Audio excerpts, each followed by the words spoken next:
to protect my wife and my son as a human shield, and one sharpener of this particular mortar hit me from the back and went out from here. I really hope that one day they will stand and they will say, okay, enough with the terror, enough with the Hamas, let's build a country over there.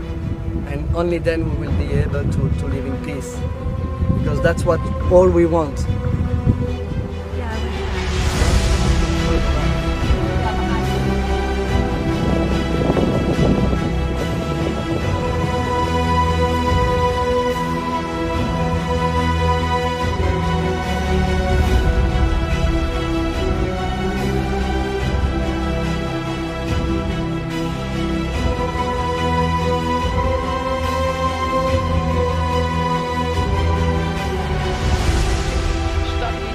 Un ejército europeo para que las naciones del viejo continente nunca vuelvan a enfrentarse. Eso ha propuesto Angela Merkel ante la Eurocámara. La canciller ha matizado que no sería un ejército contra la OTAN, entre aplausos de europeístas y abucheos enfurecidos de los eurófobos reacios a una mayor integración. ¿Serve un veterinario en esta aula, forse? ¿Les hace falta un veterinario?, les ha preguntado irónicamente el presidente del Parlamento Europeo. Merkel también plantea crear un Consejo de Seguridad Europeo al estilo de la ONU. Completa así la idea lanzada hace unos días por el presidente de Francia. Macron argumenta que Europa debe defenderse de China, de Rusia y hasta de Estados Unidos. Donald Trump rechaza la idea y hoy se ha burlado de Francia en Twitter con alusiones a las guerras mundiales. Empezaban a aprender alemán en París antes de que llegaran los Estados Unidos, ha escrito. Haz Francia grande otra vez, ha tuiteado en otro mensaje. Estados Unidos mantiene 342 instalaciones militares en Europa. El país con más bases y soldados estadounidenses es precisamente Alemania.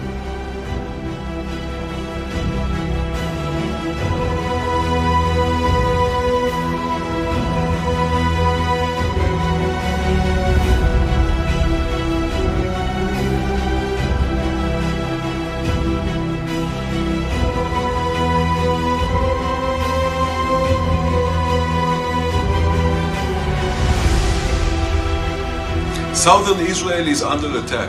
In the last 24 hours, more than 400 mortars and rockets were shot at Israeli cities and villages, deliberately targeting the Israeli civilian population and unfortunately causing many victims. This is a situation that we cannot and will not accept. We cannot accept a situation in which a part of the Israeli population is actually hostage of the Hamas terror tactics.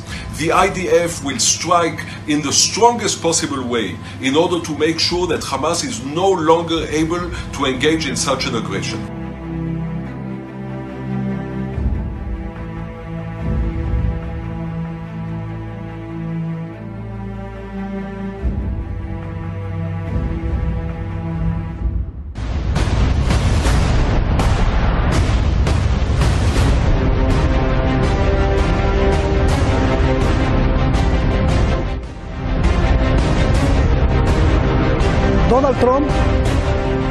Donald Trump ordenó el acuerdo del siglo para alcanzar la paz entre Israel y Palestina.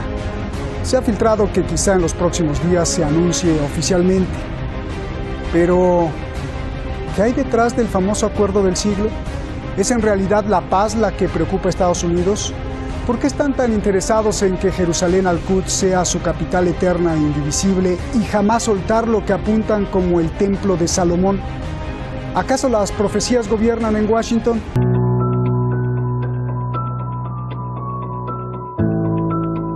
Es el plan del presidente Donald Trump. Según él, traerá paz al conflicto entre Israel y Palestina.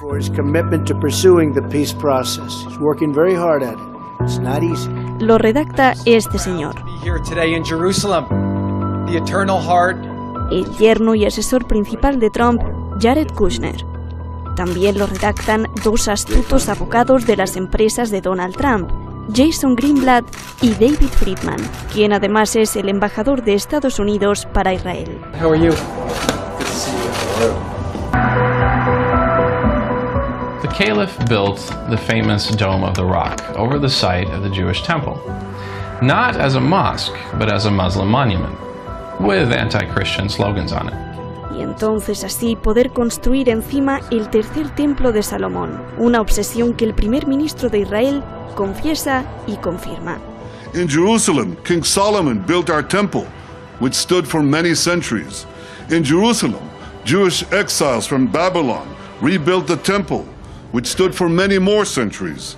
In Jerusalem, the Maccabees rededicated that temple and restored Jewish sovereignty in this land. And it was here in Jerusalem, some 2,000 years later, that the soldiers of Israel spoke three immortal words: Har Habayit Be'adenu, the Temple Mount is in our hands. And God bless Jerusalem, the eternal, undivided capital of Israel.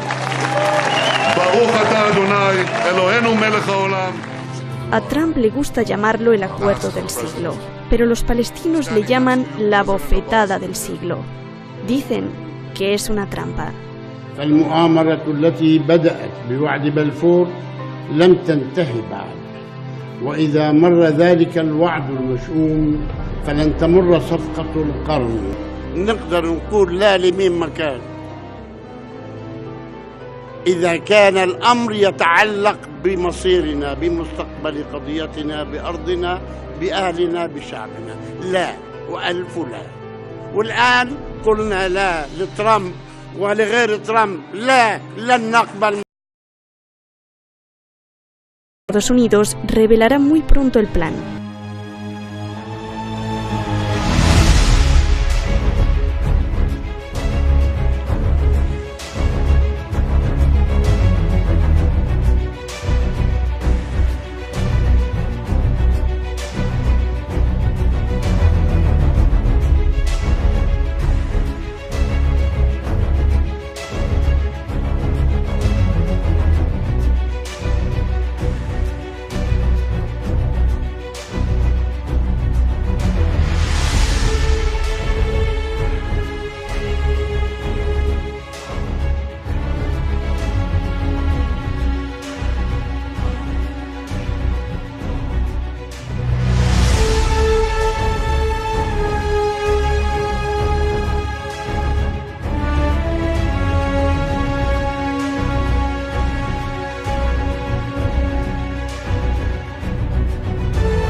Estados Unidos está preparado para hostilidades a largo plazo si China no cambia su política y no se adapta a sus exigencias. Lo señaló el vicepresidente norteamericano Mike Pence en una entrevista con un periodista del Washington Post durante su visita a Asia.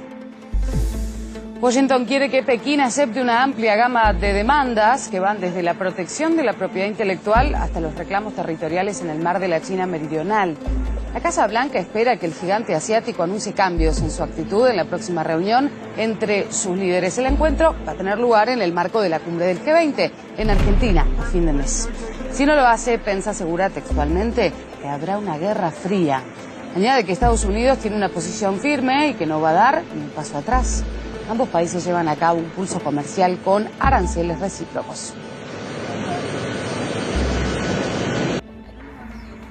El trabajador sanitario Samuel Culea atendía a algunos pacientes con una misteriosa fiebre en 2007 junto a su hermano, que también trabajaba como sanitario. Al pasar 2 días mi hermano fue infectado, así que yo le atendí también.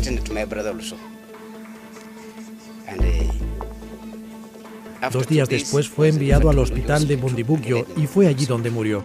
También Culea fue infectado y fue su análisis de sangre el que confirmó que Uganda estaba afrontando un nuevo brote de ébola. Kyakinwa Yokabet perdió a 2 de sus hermanos y a una sobrina a causa del virus y ella misma fue infectada. Ella recuerda el estigma y el rechazo de estar vinculada al ébola.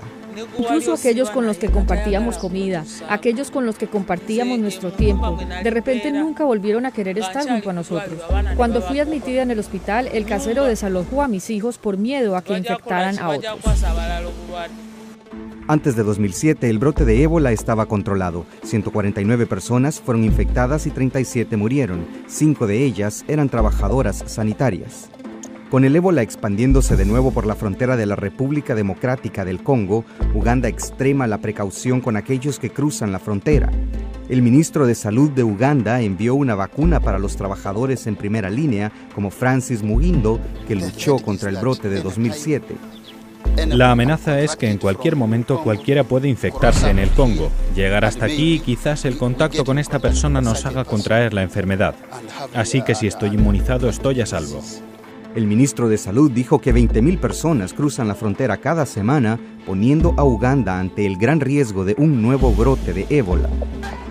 Al grito de "son niñas, no esposas", docenas de activistas protestaron este martes en Kuala Lumpur en contra del matrimonio infantil.